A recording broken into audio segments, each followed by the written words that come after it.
నమస్తే, నేను మధు. నారా లోకేష్ గారు అత్యవసర మీటింగ్ పెట్టారా? సోషల్ మీడియా నుంచి టీనేజర్స్ కి ఎలా దూరం చేయాలనే ఒక ఇంటెన్షన్ తోనే ఈ మీటింగ్ ని స్టార్ట్ చేశారా, లేదంటే దేశ విదేశాల్లో దీని గురించి ఎటువంటి అమలు జరుగుతున్నాయి అనే విషయాల గురించి చర్చించడానికి చేశారా? అయితే రోజు మనం తెలుసుకుందాం. ప్రస్తుతం మనతో పాటు ఉన్నారు సీనియర్ జర్నలిస్ట్ సిఎస్ రావు గారు. వారిని అడిగి మరిన్ని విషయాలను తెలుసుకుందాం.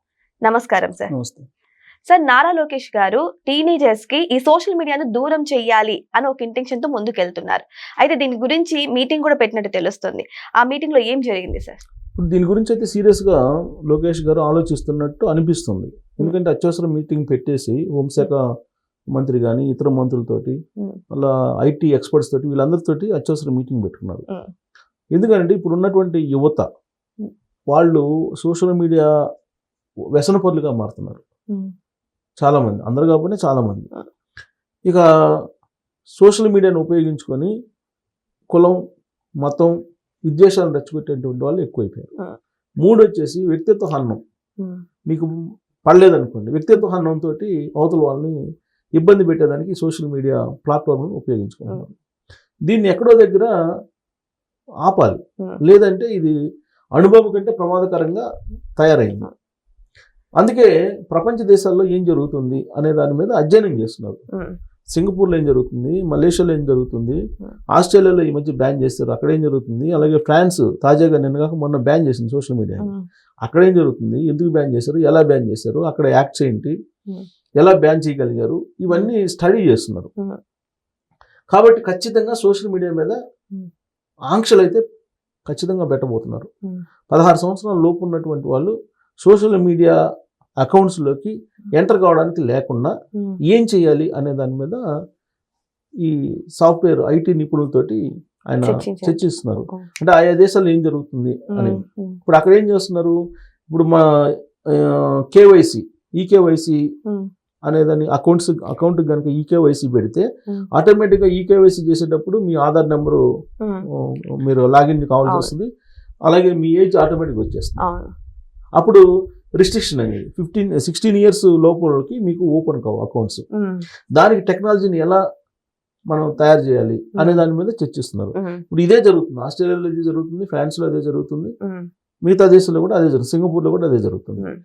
సో కాబట్టి ఈ దేశాల్లో జరుగుతున్నటువంటి విధంగా ఈకేవైసీ చేయడం ద్వారా ఈ సోషల్ మీడియా అకౌంట్స్ 16 సంవత్సరాల లోపలకి అందుబాటులో ఉండటానికి లేకుండా చేస్తే సమాజం బాగుపడుతుంది, లేదంటే తప్పుదో పడుతుంది అనేటువంటి ఆలోచన చేస్తున్నారు. దీని మీద ఒక రకంగా వ్యతిరేకత వస్తుంది, డెఫినెట్గా వస్తుంది. ఎందుకంటే మంచి మాట చెప్పినప్పుడు ఎవరు వింటారు, అదే చెడు మాట అయితే వింటారు.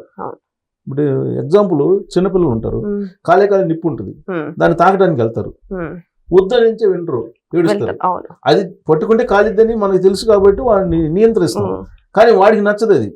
సో అలాగే ఇప్పుడు మనం టీనేజర్స్ని కట్టడి చేసాం. 16 ఇయర్స్ లోపలకి సోషల్ మీడియా చూడటానికి లేదని చెప్పి రిస్ట్రిక్షన్ పెట్టాం అనుకోండి, డెఫినెట్గా ఇప్పుడు ఉండేటువంటి జనరేషన్ వీళ్ళ నుంచి కొంత వ్యతిరేకత వస్తుంది. కాకపోతే వాళ్ళలో అవగాహన కల్పించాలి, అవగాహన కల్పించి ఈ చర్య తీసుకోవాలి. ఒకటి. నెంబర్ 2, 16 ఇయర్స్ వాళ్ళకి సోషల్ మీడియాలో ఎలిజిబిలిటీ ఉంది, చూడొచ్చు. కాకపోతే ఐటీ యాక్ట్ సెక్షన్ 46 ప్రకారం మీరు వ్యక్తిత్వ హననం చేస్తూ లేదంటే మత విద్వేషాలు, కులపరమైన విద్వేషాలు రెచ్చగొడుతూ పోస్టులు పెడితే అది నేరం. కాబట్టి ఈ మధ్యకాలంలో సుప్రీంకోర్టు ఒకటి ఇచ్చింది, సోషల్ మీడియాని నియంత్రించడానికి లేదు, దానికి భావ ప్రకటన స్వేచ్ఛకు ఉపయోగించుకునేటువంటి ప్లాట్ఫారం కాబట్టి మీరు దాని మీద ఒకవేళ ఏదైనా చేసినా కానీ మీరు కేసులు పెట్టొద్దని చెప్పి ఏదో తీర్పు ఇచ్చింది ఈ మధ్యకాలంలో. ఆ తీర్పును కూడా పరిశీలిస్తున్నారు. ప్రపంచ దేశాల్లో ఉండేటువంటి పరిస్థితులు ఏంటి అనే దాని మీద అధ్యయనం చేస్తున్నారు. ఇక్కడ ప్రత్యేకించి ఆంధ్రప్రదేశ్లో ఏ విధంగా రిస్ట్రిక్ట్ చేయాలి సోషల్ మీడియాని అనేది ఆలోచిస్తున్నారు.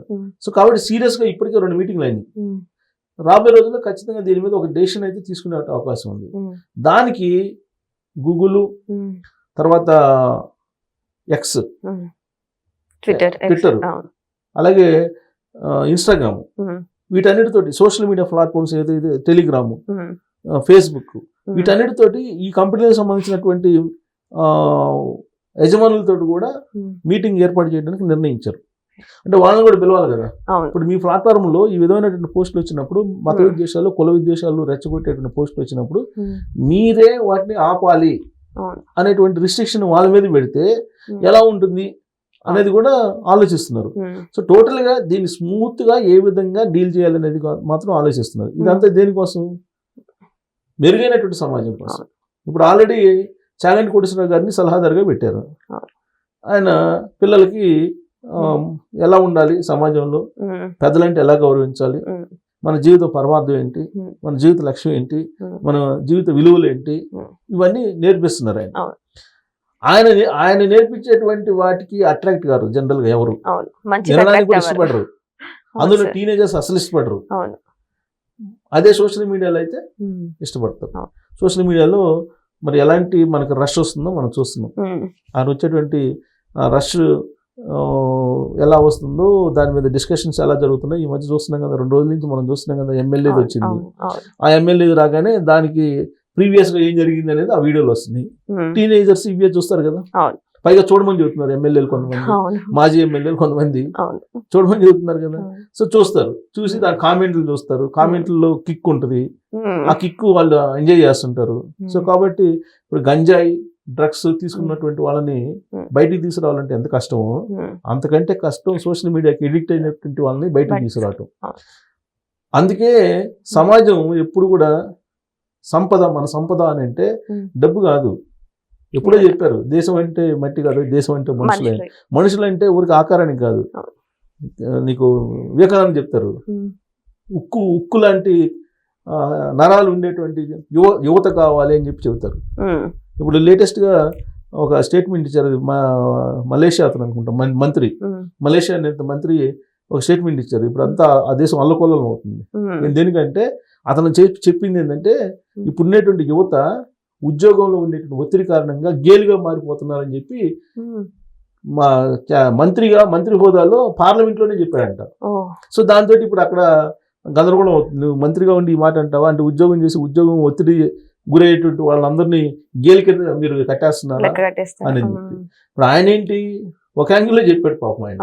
ఇప్పుడు ఉండేటువంటి పరిస్థితుల్లో పెళ్లి చేసుకోవడానికి ఇష్టపడకుండా ఉండేటువంటి చాలా మంది ఉన్నారు. ఒకవేళ పెళ్లి చేసుకున్నప్పుడు కూడా పిల్లలు లేకుండా ఉండేటువంటి వాళ్ళు ఉన్నారు. సో వీటన్నిటిని దృష్టి పెట్టుకుని ఆయన మాట్లాడాడు. గేలుగా మారిపోతున్నారు అనేటువంటి యాంగిల్ ఆయన మాట్లాడాడు. సో గందరగోళం జరుగుతుంది. సో ఇవన్నీ ఎందుకంటే సోషల్ మీడియాలో వచ్చినటువంటి వికృతమైనటువంటి పోకడలు. ఇప్పుడు సోషల్ చిన్నప్పుడు పుట్టినప్పటి నుంచి దాన్ని చూపించడం అలవాటు చేస్తున్నారు. మొబైల్ చెప్పి తిప్పుతా ఉంటారు.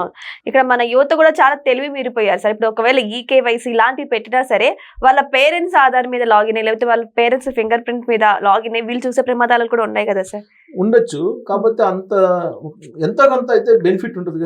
పూర్తి స్థాయిలో 100% లేకపోయినప్పటికీ కొన్ని ఆంక్షలు పెట్టినప్పుడు ఖచ్చితంగా వీళ్ళు ఒకవేళ వాళ్ళ పేరు పైన ఈకేవైసీ తీసుకున్నా గానీ అర్థమవుతుంది. ఈకేవైసీలో ఇప్పుడు వాళ్ళ పేరెంట్ మీద తీసుకున్నారా లేదా అనేది అర్థమవుతుంది. తర్వాత వాళ్ళు ఏదైనా పోస్టులు పెట్టినప్పుడు కానీ లేదంటే కామెంట్స్ పెట్టినప్పుడు కానీ ఇన్ కేస్ అదేదన్నా మత ఉద్దేశాలు నచ్చగొట్టేది ఉన్నప్పుడు కేసు పెడతారు. కేసు పెట్టినప్పుడు అయినా తెలుస్తుంది కదా, నీ ఫోన్ నెంబర్ తోటి మీ వాడికి ఎక్కిస్తావు అని చెప్పి వాళ్ళ పేరెంట్స్ అయినా మీకు క్వశ్చన్ చేస్తారు. సో రెస్ట్రిక్షన్స్ అయితే పకడ్బందీగా పెడతారు, దాంట్లో డౌట్ లేదు. దానికి సంబంధించి ఒక బాగా అధ్యయనం జరుగుతుంది. సో అధ్యయనం జరుగుతుంది, దాని రిస్ట్రిక్షన్స్ అయితే పెడతారు. దానికి సంబంధించి ఐటీ కంపెనీ, దిగ్గజ కంపెనీలకు సంబంధించినటువంటి వాళ్ళని కూడా పిలిచి మీటింగ్లు పెడుతున్నారు. సో వాళ్ళ నుంచి ఈ ప్లాట్ఫామ్ లో పలాని వీడియోస్ ని రిస్ట్రిక్ట్ చేయండి అని చెప్తే ఇప్పుడు మనం వీడియోలు పెట్టాం అనుకోండి, ఇప్పుడు వీళ్ళ కమ్యూనిటీ గైడ్ లైన్స్ అని ఉంటాయి. ఈ కమ్యూనిటీ గైడ్ లైన్స్ కి వ్యతిరేకంగా మనం కంటెంట్ ఇచ్చాం అనుకోండి, వాళ్ళే మనకి గోల్డ్ సింబల్ వేస్తున్నారు. సో గోల్డ్ సింబల్ వేసినప్పుడు మీకు అవి పోవు, అవి ప్రమోట్ కావు. సో అలాంటి రిస్ట్రిక్షన్స్ ఏదో పెట్టకుండా ఉంటారు. టెక్నికల్ గా అనేకమైనటువంటి వాటిని అబ్జర్వ్ చేస్తున్నారు. సో సంచలనం అయితే లోకేష్ గారు తీసుకోబోతున్నారు ఈ విషయం. సో ఏదేమైనా సరే నారా లోకేష్ గారు సంచలనంగా యువతకి అంటే టీనేజ్ యువతకు సోషల్ మీడియాను మాక్సిమం దూరం చేస్తేనే బాగుపడతారనే నిర్ణయంతో అయితే ఈ నిర్ణయం తీసుకోబోతున్నారు. మరి వెయిట్ చేసి చూద్దాం ఇది అమల్లోకి ఎప్పుడు వస్తుందా అని. Thank you so much. Thank you sir.